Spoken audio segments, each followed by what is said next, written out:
요셉과 그의 가정을 회복하는 일을 시작하시는 하나님 이야기를 우리가 지난 몇 주 동안 계속해서 듣고 있습니다. 요셉이라는 한 사람을 하나님께서 높이셔서 이집트라는 거대한 제국의 총리까지 되게 하셨죠. 근데 하나님께서 요셉을 그렇게 높이셨던 이유는 단순히 그 한 사람의 인생을 성공시키기 위한 그것만이 목적이 아니었습니다. 하나님이 품고 계신 계획은 요셉을 통해서 야곱의 집안을 살리시는 것이었고요. 보호하시는 것이었고요. 그들을 조상으로 하는 민족 공동체를 세워서 하나님 나라의 모델하우스가 되는 어떤 하나의 나라를 만드시는 것이 하나님의 계획이었습니다. 이것이 구약 전체를 통해서 우리가 확인하는 바죠. 그걸 위해 아브라함을 부르셨던 것입니다. 그것을 위해 야곱을 인도하셨던 것입니다. 그리고 그것을 위해 요셉을 지금 이끌고 계십니다. 야곱의 12아들이 이스라엘 12지파가 되었고요.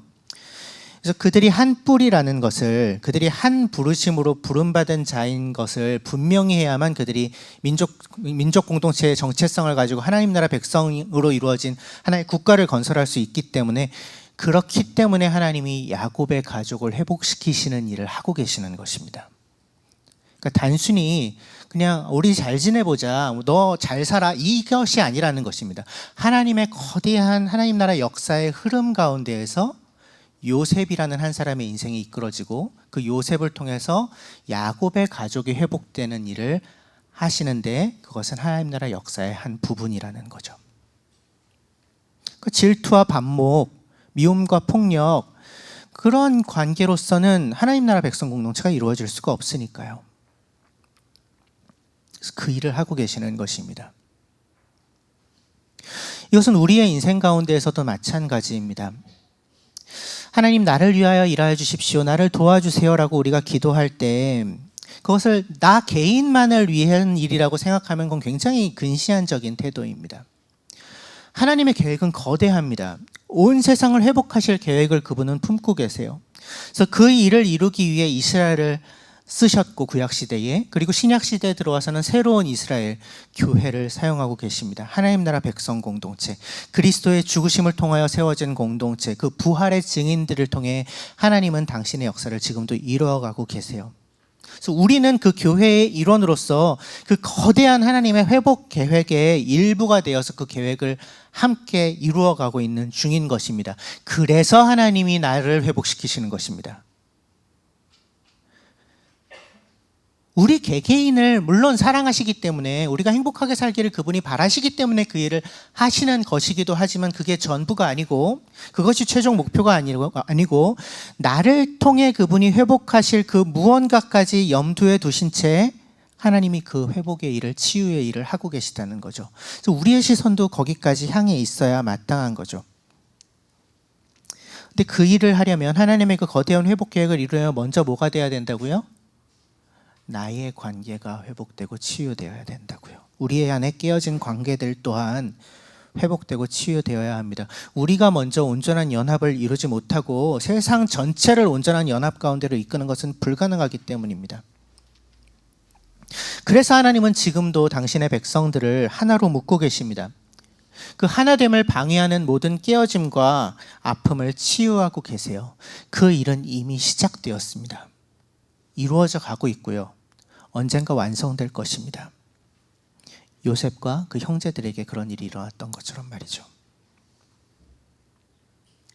지난주에 우리는 여전히 형들을 마음으로부터 용서하지 못하고 있는 요셉의 모습을 함께 보았습니다. 하나님과 동행했지만, 그분의 임재의식 아래에서 살았지만, 성실하게 살았지만, 그분이 모든 일들 뒤에서 일하고 계시구나, 꿈이 생각났을 때 그것을 깨달았지만 여전히 형제들을 용서하지는 못하는 요셉. 그래서 어떻게 그 어려운 용서와 회복이 가능할까? 다른 계기가 필요하다, 이런 얘기를 했었습니다. 근데 그건 다음 주에 얘기하겠다, 이렇게 지난주에 얘기했었죠. 그래서 오늘 그 얘기를 할 겁니다. 그 어려운 용서, 화해, 하나됨, 하나님이 어떻게 그것을 이루셨을까? 요셉과 그의 형제들에게. 그리고 우리의 삶 속에서는 어떻게 그 일을 이루어 가실까에 대한 이야기를 오늘 나누겠습니다. 성경 본문 읽어오셨죠? 4분 시간 드리겠습니다.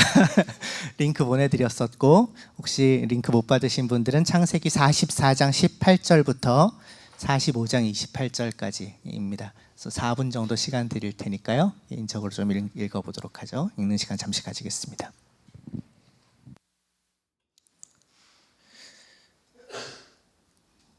네, 어느 정도 읽으셨죠? 지난주보다는 그래도 조금 적죠? 자, 바로 이 앞부분, 오늘 읽었던 18절 바로 앞부분 이야기를 조금만 덧붙여서 하면요. 베냐민의 자루에서 은잔이 발견되었습니다. 요셉이 이제 미리 숨겨둔 거였죠. 목적은 베냐민만 자기 곁에 두기 위해서. 그래서 밑밥을 다 깔아놨습니다. 이미 요셉이 자기의 그 부하를 시켜가지고 이 은잔 발견된 사람만 주인의 종이 되면 된다, 이렇게 밑밥을 다 깔아놨어요. 그런데 이제 베냐민의 자루에서 은잔이 발견됩니다. 근데 그때 형제들의 반응이 13절을 보면 이것을 보자 그들은 슬픔이 붙받쳐서 옷을 찢고 울면서 저마다 나귀의 짐을 다시 신고 성으로 되돌아갔다, 이렇게 쓰여 있습니다. 그러니까 슬퍼서 옷을 찢고 울면서 모두 함께 요셉에게로 돌아갑니다. 그럴 이유가 있나요? 요셉의 시종은 뭐라 그랬어요? 은잔이 발견된 사람만 종이 되면 된다 그랬어요. 나머지는 가도 된다라고 했어요. 그래서 베냐민만 버리면 돼요. 근데 그들은 그렇게 하지 않습니다. 모두가 함께 슬퍼하며 요셉에게로 돌아가요. 형제들이 뭔가 달라졌습니다. 베냐민은 누구죠? 마지막 막내 아들이죠. 12번째 아들이에요. 라헬의 하나 남은 아들입니다. 이 야곱과 그 형제들 입장에서는 요셉은 이미 죽었다고 그들은 생각하고 있으니까 요셉에게 쏟았던 그 사랑하는 마음, 그 야곱이 편애했었죠. 요셉을 편애했었죠. 그 편애가 베냐민에게 이어졌다는 것을 우리는 지난주 본문에서 봤습니다. 베냐민은 못 보낸다. 여전히 그 편애하는 아버지. 그때만 그랬을 리가 없죠. 20여 년의 시간 동안 베냐민은 요셉을 대신해서 그 편애를 받았을 것입니다. 아마 좀 조심했을 수는 있을 것 같아요, 야곱이. 하지만 그럼에도 그렇기 때문에 이 나머지 10명의 형제들의 입장에서 베냐민이 그렇게 달갑지 않은 존재일 수 있습니다. 요셉만큼 눈치 없고 얄밉지는 않아서 해코지는 안 했을지는 모르겠지만 베냐민 역시 그렇게 달갑지 않을 수 있어요. 그리고 그들 입장에서는 베냐민의 친형인 요셉을 팔아넘긴 과거가 있습니다. 혹시 그 사실이 발각된다면 베냐민은 그 사실에 대해서 복수할 수 있는 유일한 존재죠. 요셉의 유일한 친동생이니까. 그래서 베냐민만 버리고 가면 되는 이 상황을 맞이했을 때 어쩌면 한순간 이 형들이 고민을 했을지도 몰라요. 예전 같았다면. 어쩌면 아무런 거리낌 없이 베냐민을 버리고 곧장 돌아갔을 거예요. 그래서 아버지 앞에 가가지고 온갖 변명과 필요하다면 거짓말까지 하면서 우리가 왜 그럴 수밖에 없었는지에 대해서 막 자신의 행위를 정당화하는 그런 얘기를 했을지 모르겠어요. 요셉 때 그랬던 것처럼 말이죠. 그들이 자신들의 그 안위만 추구했다면 이게 더 어쩌면 나은 선택이었을 거예요. 요셉을 팔아넘기고 나서 아버지를 속였던 그때처럼 말이죠. 그런데 이 형들이 그때와 같은 선택을 하지 않습니다. 모두 베냐민과 함께 돌아가요. 이 형제들이 처음으로 서로를 책임집니다. 이제야 상호 책임을 지는 운명 공동체가 되었어요. 그래서 요셉 앞에 다시 섰습니다. 요셉이 그들에게 호통을 치죠. 어떻게 너네가 그럴 수가 있냐. 유다가 대답합니다. 여기 강의 안에 넣어놨는데 16절에 우리가 주인 어른께 무슨 할 말이 있겠습니까? 무슨 변명을 할 수 있겠습니까? 어찌 우리의 죄 없음을 밝힐 수 있겠습니까? 이런 얘기를 합니다. 하나님이 소인들의 죄를 들추어내셨으니 우리와 이 잔을 가지고 간 아이가 모두 주인 어른의 종이 되겠습니다.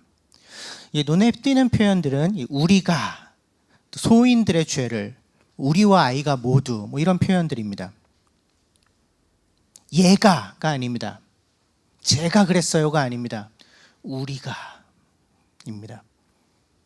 유다에게 베냐민은 더 이상 눈의 가시 같은 존재가 아닌 거죠. 지금 유다에게 있어서 베냐민은 자기의 사랑하는 동생, 소중한 혈육입니다. 형제들이 평생 처음으로 하나가 되어 있습니다. 물론 유다는 베냐민이 그 은잔을 훔치지 않았다는 사실도 알고 있습니다. 그리고 우리가 어찌 우리의 죄 없음을 밝힐 수 있겠습니까? 이렇게 얘기합니다. 죄가 없지만 변명할 수가 없네요. 이렇게 얘기해요.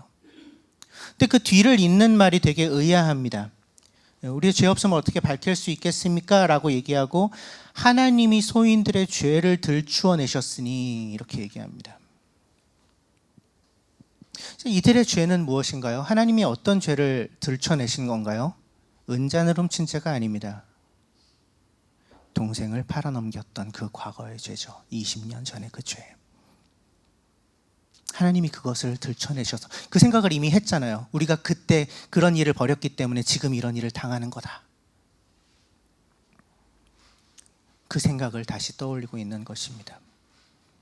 어쩌면 한편으로는 홀가분한 마음이었을지도 모르겠습니다. 아, 이제 그 벌을 받는구나. 그래서 비록 심각한 일이 벌어지고는 있지만 그들에게는 받아야 됐던 그 벌을 이제라도 받게 된 그 홀가분함이 어쩌면 있었을지도 모르겠어요. 근데 하지만 요셉은 다시 한번 아니야, 베냐민만 두고 가, 이렇게 얘기합니다. 그게 원래 목적이었으니까. 하지만 요셉도 아마 보고 있었을 것입니다. 아, 형들이 달라졌네. 요셉의 마음에서도 새로운 마음이 막 꿈틀꿈틀거리고 있었을 거예요. 그 마음의 움직임을 엿볼 수 있는 단어가 17절에 평안히입니다. 나머지는 평안히 당신의 아버지께로 돌아가시오. 요셉의 마음이 누그러지고 있다는 것을 볼 수 있어요. 그리고 나서 이제 오늘의 본문입니다. 44장 18절부터 굉장히 긴 이야기입니다. 이 부분에 기록되어 있는 이 유다의 간곡한 호소는 요셉 이야기에서 가장 긴 대사이기도 하고요. 사실은 창세기에서 가장 긴 단일 대사이기도 합니다. 굉장히 구구절절한 이야기들을 하고 있어요. 크게 세 부분으로 나눌 수 있습니다. 첫 번째 부분은 이제 그의 집안에서 일어났었던 일들을 얘기합니다. 18절부터 29절까지. 요셉을 대면한 이후에 일어난 일에 대한 이야기를 해요. 핵심은 27절에서 29절에 기록된 그 야곱의 목소리입니다. 너희도 알지 않느냐? 이 아이의 아버지가 낳은 자식이 둘뿐인데, 근데 너희가 이 아이마저 나에게로 데리고 갔다가 이 아이마저 변을 당하게 되면 어떻게 되겠느냐? 너희는 백발이 성성한 이 늙은 아버지가 슬퍼하며 죽어가는 꼴을 보겠다는 거냐? 이 야곱의 마음을, 야곱의 목소리를 유다는 전하고 있습니다. 30절과 31절, 그 베냐민이 돌아가지 못하면 그 베냐민의 부재가 그의 아버지에게 어떤 영향을 미칠 것입니까? 베냐민이 돌아가지 않으면 우리 아버지 돌아가실 거예요, 이렇게 얘기하는 거죠. 우리 32절부터 34절까지는 그러니 베냐민을 대신해서 나를 종으로 삼아 주십시오 라고 요청합니다. 제가 아버지 앞에서 책임지고 베냐민을 돌아오게 하겠다고 다짐하고 왔습니다. 이제 그 책임을 다하게 해주십시오. 저를 대신 종으로 삼아 주십시오. 막내 동생은 보내주십시오. 근데 이렇게 절절한 호소를 하는 유다의 말 속에는 사실은 유다와 나머지 9명의 형제들이 그동안 받아왔던 상처와 아픔의 요소들도 포함되어 있습니다. 27절에 야곱의 말 중에 이 아이의 어머니가 낳은 자식이 둘뿐인데 이렇게 야곱이 얘기했다고 하죠. 근데 개역 성경에는 내 아내가로 되어 있습니다. 그러니까 이런 얘기입니다. 내 아내가 나한테 두 아들밖에는 안 남겼는데 한 명은 죽었고 이제는 얘 하나밖에 안 남았는데, 이 얘기를 한 겁니다. 야곱이. 야곱은 아내가 4명이 있었지만 야곱이 아내라고 인정한 사람은 라헬 한 사람밖에 없는 거죠. 내 아내가 나한테 2명의 아들밖에 남기지 않았는데. 자신이 바라보고 의지하는 자식이 이제 얘밖에 남지 않았다라는 얘기입니다. 그 10명의 형제들한테 이 말이 얼마나 깊은 상처가 되었을까요? 아버지는 아들 12명이나 있지만 12명 중에 요셉과 베냐민밖에는 몰랐습니다. 아내 4명이 있었지만 아내 중에는 라헬밖에 몰랐습니다. 그 유다를 낳아줬던 그 어머니 레아는 2등급 아내였죠. 그에게 태어난 자기 자신도 2등급 아들이었죠. 한 번도 자신이 아버지에게 1순위로 올라갔던 적이 없습니다. 생각할수록 서글프고 화가 날 일이죠. 하지만 그럼에도 불구하고 지금 유다는 자신에게 그 슬픔과 아픔을 주었던 대상인 아버지와 그 아버지의 사랑을 빼앗아갔던 존재인 베냐민을 위해 자기 자신을 내어주는 선택을 합니다. 베냐민에게 무슨 일이 생길까 봐, 아버지가 혹시 돌아가실까 봐 유다는 자기가 스스로 희생하겠다고 나섭니다. 가장 포기하기 어려운 것을 포기하기를 선택하는 거죠. 자기 자신을 포기하는 선택을 하는 것입니다. 지금 요셉 앞에서 유다는 미움이 아닌 사랑을 선택하고 있습니다. 저주가 아닌 희생을 선택하고 있어요. 의무감 때문이었을까요? 내가 그러기로 했으니까 책임감 때문이었을까요? 아니요, 사랑 때문입니다. 그는 아버지를 사랑하기로, 그래서 그 막내 동생을 사랑하기로 이 순간 결단하고 나선 것입니다. 하나님의 일하심이 아니고 이 놀라운 변화를 어떻게 설명할 수 있을까요? 하나님께서는 분명히 유다 안에 그리고 다른 형제들 안에서 일하고 계십니다. 그들이 자신들이 과거에 행했던 잘못들을 정직하게 대면했을 때, 그리고 그 모든 것들 뒤에서 하나님이 그것을 보고 계셨고 언젠가는 벌하실 것이라는 것을 인식했을 때, 그래서 그 하나님에 대한 두려움, 경외심을 회복했을 때, 그래서 겸손하게 그분이 지금 내려주시는 그 벌을 받기로 했을 때 그들 안에 이러한 변화가 일어났습니다. 그들이 하나님을 주목하기로 했을 때 비로소 사랑하기를 선택할 수 있게 되었습니다. 하나님이 이루신 일입니다. 그래서 나의 유익, 나의 안전, 내가 받을 몫에만 관심이 있었던 그들이 사랑하며 품어야 될 이들에게 시선을 돌릴 수 있도록 하나님이 이끌어 가십니다. 옳은 것을 선택할 수 있도록, 사랑을 선택할 수 있도록. 그리고 그 사랑이 꽁꽁 얼어붙어 있었던 요셉의 마음을 녹입니다. 형제들의 내면에 일어나고 있는 그 변화의 능력을 요셉이 보았을 때 그의 마음에도 변화의 물결이 요동치기 시작합니다. 이 유다의 절절한 말을 듣는 요셉의 마음이 어땠을까요? 어떤 생각이 들었을까요? 요셉은 20여 년 만에 처음으로 아버지의 말을 듣습니다. 전해 듣습니다.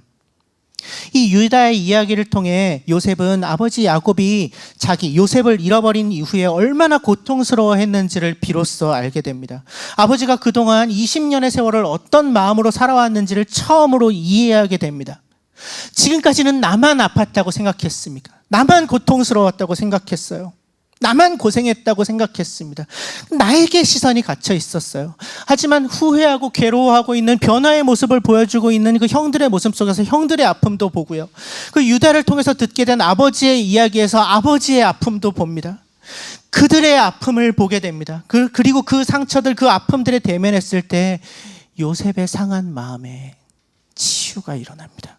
놀라운 회복이 찾아옵니다.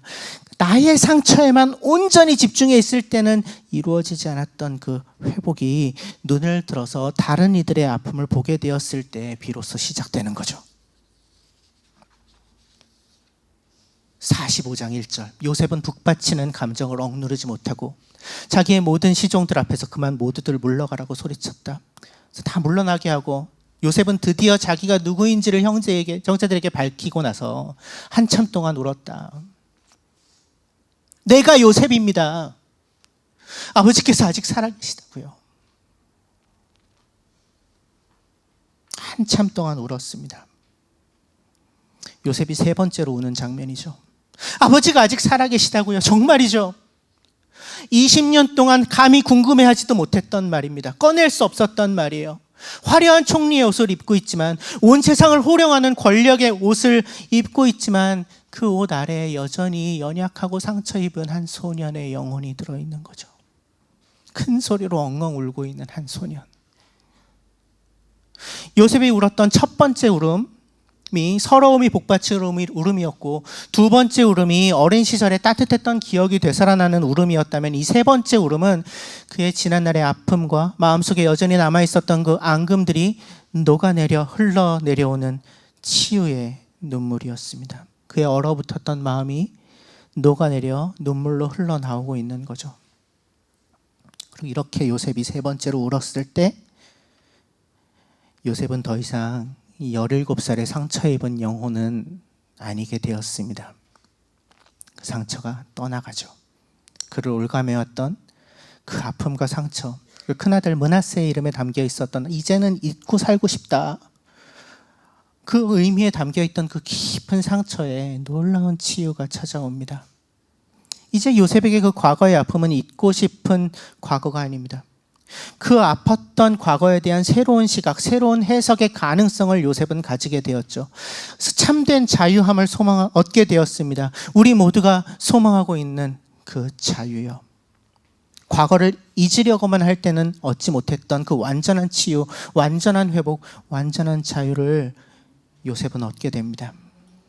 어떻게 그것이 가능했다고요? 자기 자신의 아픔만이 아니라 다른 이들의 아픔을 볼 수 있게 되었을 때, 자기를 희생하는 원수 같은 일을 위해 자기를 내어주는 그 사랑에 대면했을 때, 그리고 그 사람을 변화시키는 하나님의 일하심을 경험했을 때 요셉은 치유와 회복을 경험하게 됩니다.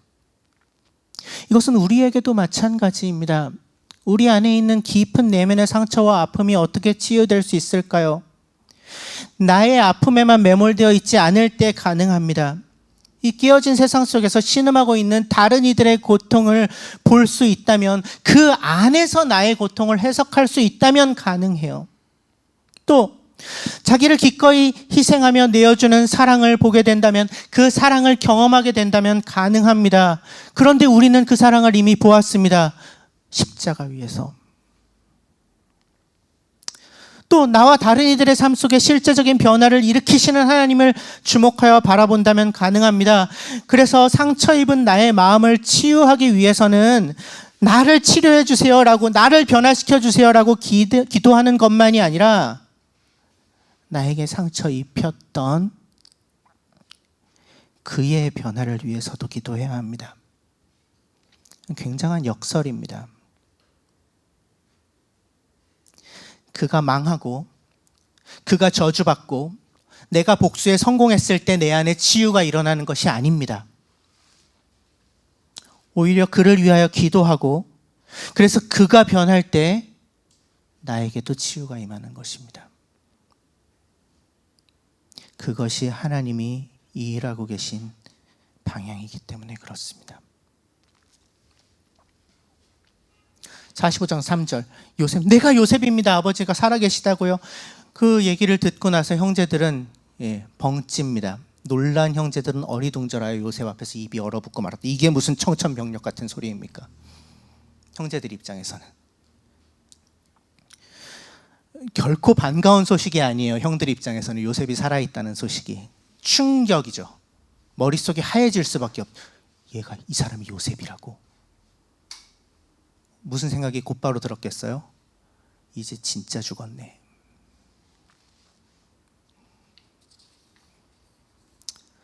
요셉이 말을 이어갑니다. 이리 가까이 오십시오. 4절.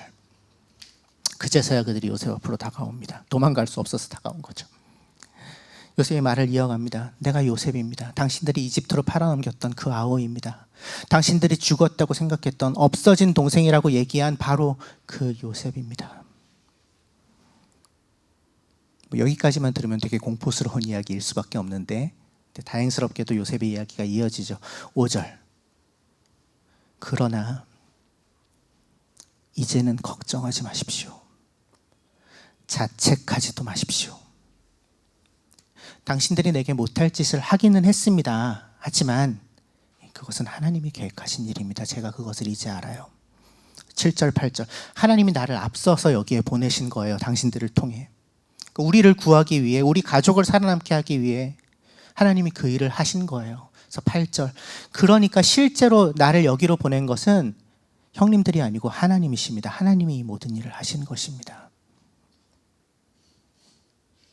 요셉은 자기의 고통과 고난이 형들이 일으킨 일이 아니고 하나님의 계획에 의해 일어난 일이라고 고백합니다.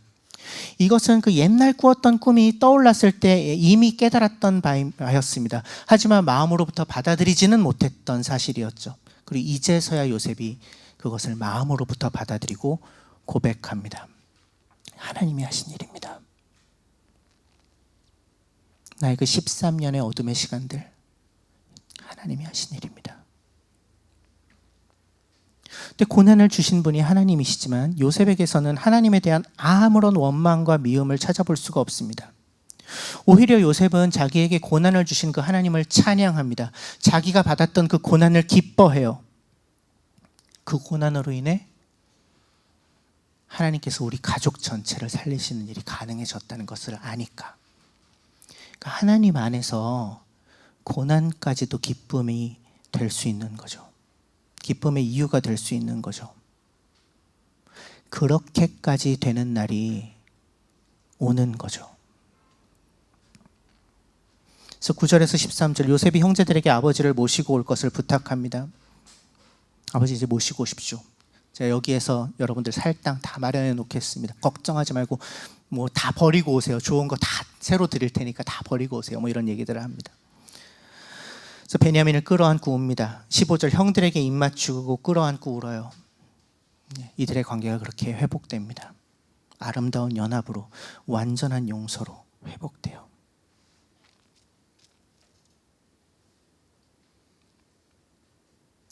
이후 어느 정도 시간이 지나서 야곱이 죽고 난 후에 50장인데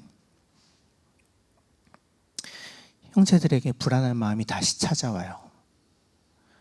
얘가 혹시 요셉이 혹시 아버지 그 마음 상할까봐 우리에게 복수를 미뤄뒀던 것은 아닐까. 그럴만하죠. 그럴만한 일이었어요. 형제들의 마음에 염려가 다시 찾아옵니다. 이제라도 복수하지 않을까.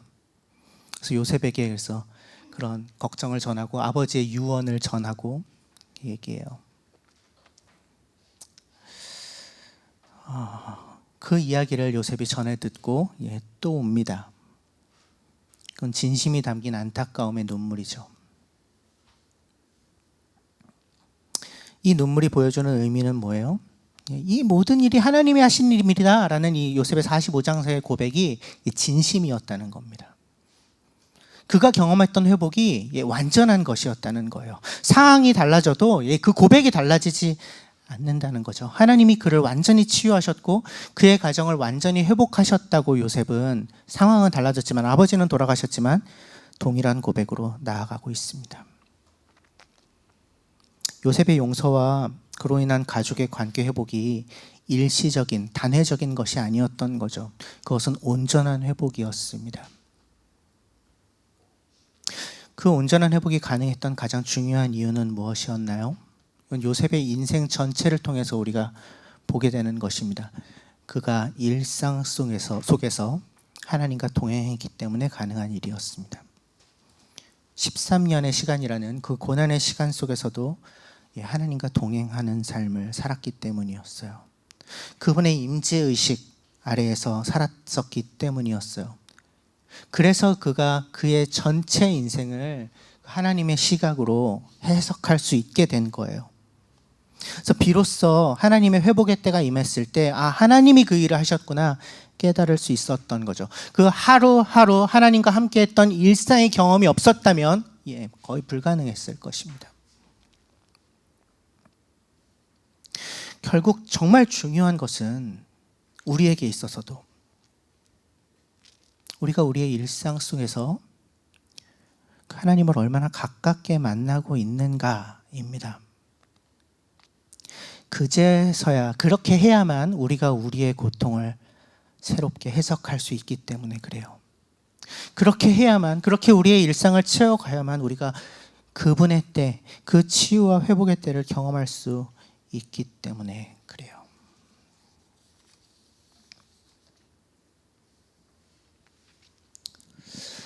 그래서 지난 3달 동안 7, 8, 9월 믿음의 조상들, 믿음의 원리들 말씀 시리즈를 통해서 우리는 일상 속에서 일하고 계신 하나님의 모습을 보았습니다. 한 사람의 삶 속에서, 한 가족의 이야기 속에서, 그 평범한 일상을 통해서 당신의 나라의 역사를 이루어 가시는 하나님을 보았어요. 그 하나님이, 그 아브라함의 하나님, 이삭과 야곱과 요셉의 하나님이 우리의 하나님이시기도 합니다. 한 사람의 인생을 통해, 한 가족의 이야기를 통해 당신의 나라의 역사를 이끌어 가시는 그 하나님의 일하심이 지금도 계속되고 있을까요? 나를 통해서도 그 일을 하고 계실까요?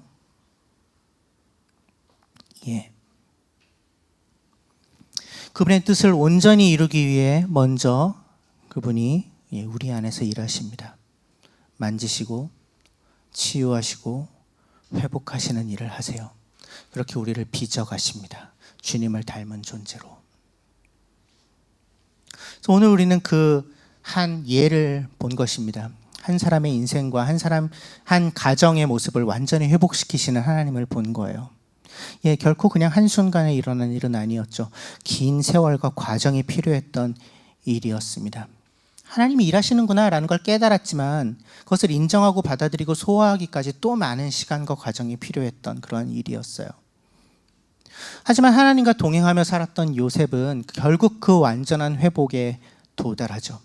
하나님을 신뢰했기 때문에. 그 치유를 시작하고 계신, 그 일하고 계신 하나님을 믿고 따라갔기 때문에 일어났던 일이죠. 우리에게도 마찬가지입니다.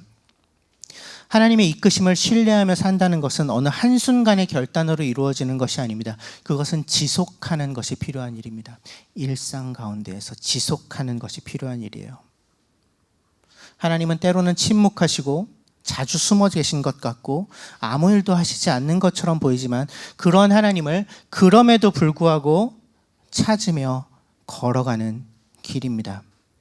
그 숨어 계신 하나님의 일하심을 여전히 기대하며 한결같은 신뢰함으로 그 회복의 길을 걷는 것입니다.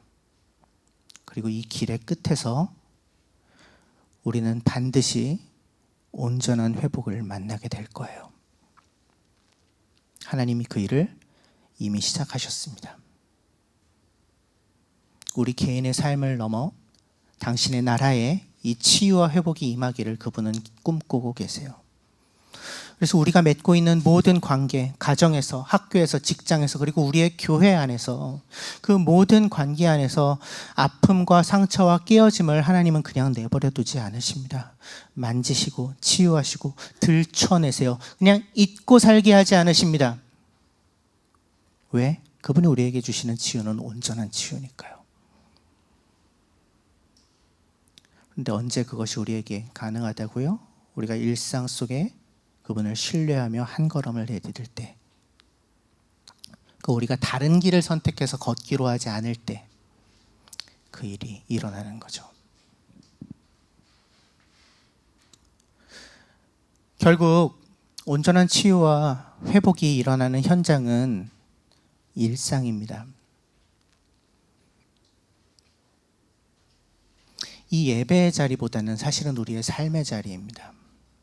이 예배 자리에서 하나님의 말씀에 귀를 기울이며 하나님이 그 일을 시작하시지만, 그래서 말씀을 듣게 하심으로 요셉의 인생 속에서 그 회복을 이루셨던 하나님을 보여주심으로 우리에게도 그런 일이 있었으면 하고 소망하는 일을 여셨지만, 하지만 하나님이 그렇게 시작하신 치유와 회복을 이루어 가시는 자리는 사실은 이 예배의 자리이기보다는 우리의 일상입니다. 그래서 우리의 일상 속에서 하나님은 그 치유를 이루어 가실 것입니다. 오늘을 그분과 동행하기로 선택하는 자들과 함께, 오늘을 그분의 임재 안에서 살기로 마음먹는 자들과 함께, 오늘 그분을 신뢰하며 그 사랑을 기대어 살겠다고 다짐하는 자들과 함께 하나님이 그 일을 이루어 가실 거예요. 치유와 회복과 온전함에 나아가는 그 일을.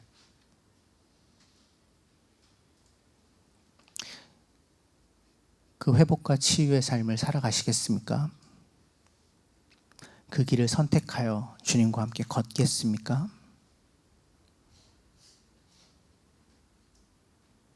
하나님은 그 치유를, 회복을 이미 시작하셨습니다.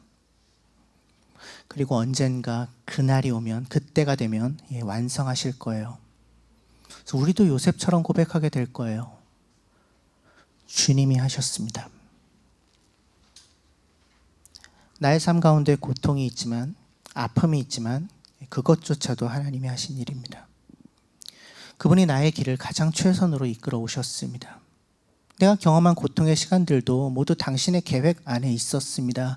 그 고통을 주셔서 감사합니다. 라고 고백하는 날이, 그렇게 참된 자유를 경험하게 되는 날이, 그 온전한 치유가 임하게 될 날이 오기를 간절히 기도해요. 그래서 그 날이 올 때까지 걸어가야 할 매일의 그 길을 함께 걸어가는 우리 모두가 되길 간절히 소망합니다. 잠시 침묵하겠습니다.